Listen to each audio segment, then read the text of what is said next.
Hello, welcome to my YouTube channel. My name is Ebony, and today I thought I would share some books that I am hoping to read by Black women authors. It is Black History Month. However, we should be reading Black books all year. So I just wanted to share some that I am digging into this year.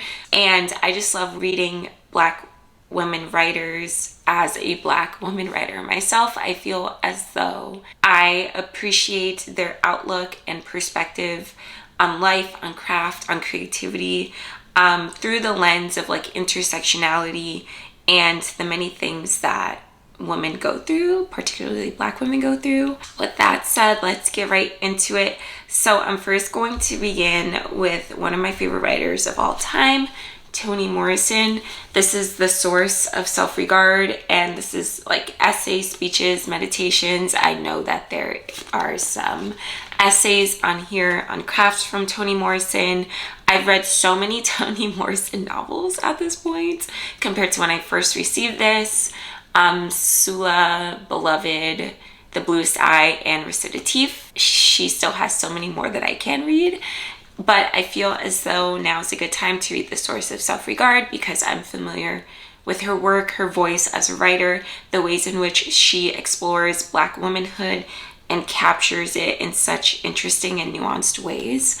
I am beyond excited to read this. I know I will love it. I think about every single book that I've ever read from her almost daily, particularly Sula and Recitative, and honestly Beloved. Like those three are my favorites. So I next have Bone Black by Bell Hooks, and this is her memoir detailing creativity growing up in the South, as well as the steps it took for her to get to becoming a writer.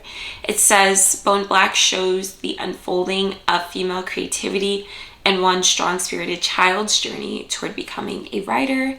She learns early on the roles women and men play in society, as well as the emotional vulnerability of children. She sheds new light on a society that beholds the joys of marriage for men and condemns anything more than silence for women.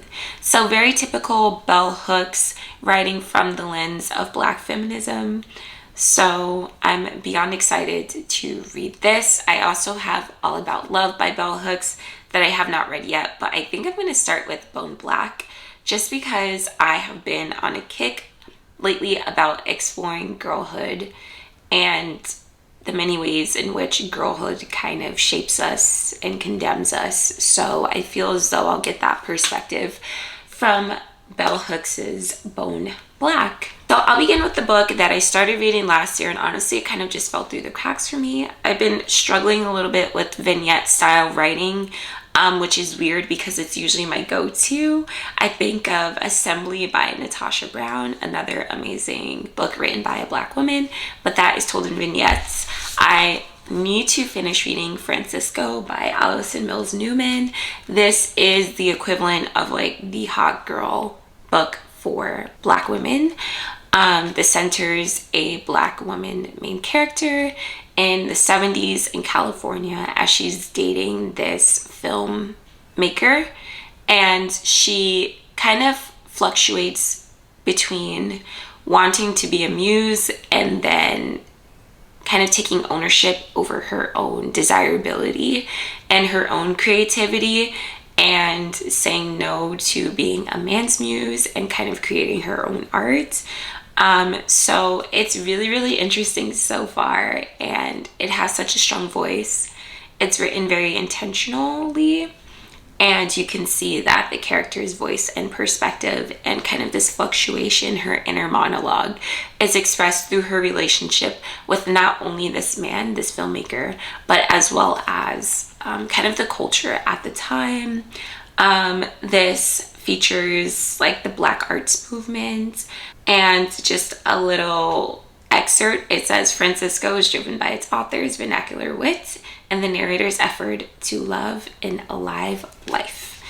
And that's what this book feels. It's very, very much alive and brewing and moving throughout. So up next, a collection of short stories that's released in 2023.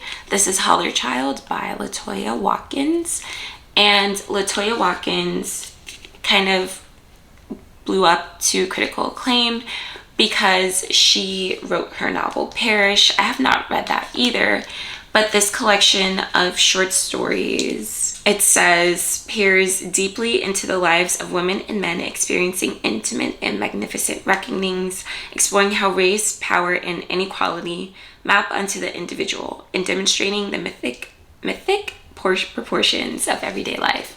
I love a book that is quiet and contemplative, but still tackling these like grand themes of existence, particularly through the lens of Black people, Black men, Black women, and what that looks like, what their stories look like. So I'm very excited to read this. A book that I've been wanting to read, and I meant to read it this past fall, but I never got around to it, is On Beauty by Zadie Smith. This follows a family who is living just outside of Boston. It says, liberated by education, complicated by race, and hobbled by self-delusion, they are about to stray onto the battleground that divides personal belief from political conviction.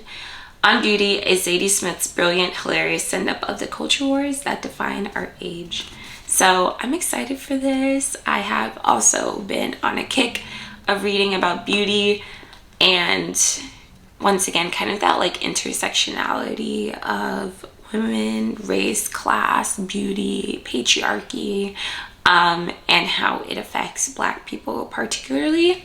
Zadie Smith is one of those writers who I love. Everything that I have read of hers that she's written, but I haven't read enough of their own works. I've read a few of her essays and introductions to other literary pieces, but not much of her own writing. So I know she's very sharp and witty, and she writes with such clarity that I cannot wait to see what she explores and kind of says through her characters in On Beauty.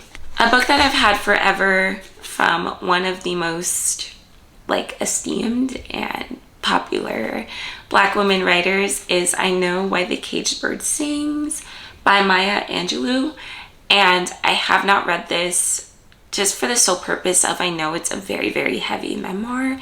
This is her debut memoir. It details the abuse that she experienced as a child, also her journey to becoming a writer and using writing as a form of self-expression. James Baldwin is quoted here saying, "I know why The Caged Bird Sings liberates the reader into life simply because Maya Angelou confronts her own life with such a moving wonder, such a luminous dignity." So that's beautiful, and I know this is a beyond influential work that I have not read yet, and I need to correct that this year. A poetry collection that I thought I would throw in here that came out in 2023, I have not been able to read it yet, is Plantains and Our Becoming, and this is basically centered on the Black diaspora, particularly looking at Dominican Republic and Haiti. An Afro-Latina female speaker kind of illuminates and uplifts the Black diasporatic experience while debunking stereotypes through poetry. And I think that is a very, very beautiful thing, and honestly something that I need to read up more on in the types of literature I'm reading. And I think this is a good point because I often reflect as a Black American what Black authors I'm reading. And I know I featured mostly Black American women writers here, but reading from different perspectives of different Afro groups and what they've experienced and the things that they've went through is very, very important, and I need to be more conscious and aware of that moving forward in my own reading of Black authors and writers. So this is a good place to start with that.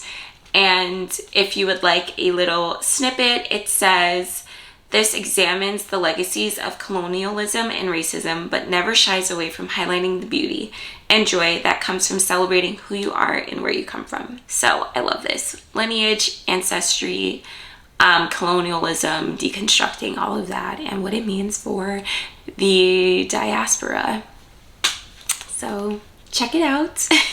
A book that is a retelling. I've talked about it a little bit here in my story, or kind of a reimagining of the Black experience in America through the lens of Inferno by Dante, is Jesmyn Ward's Let Us Descend.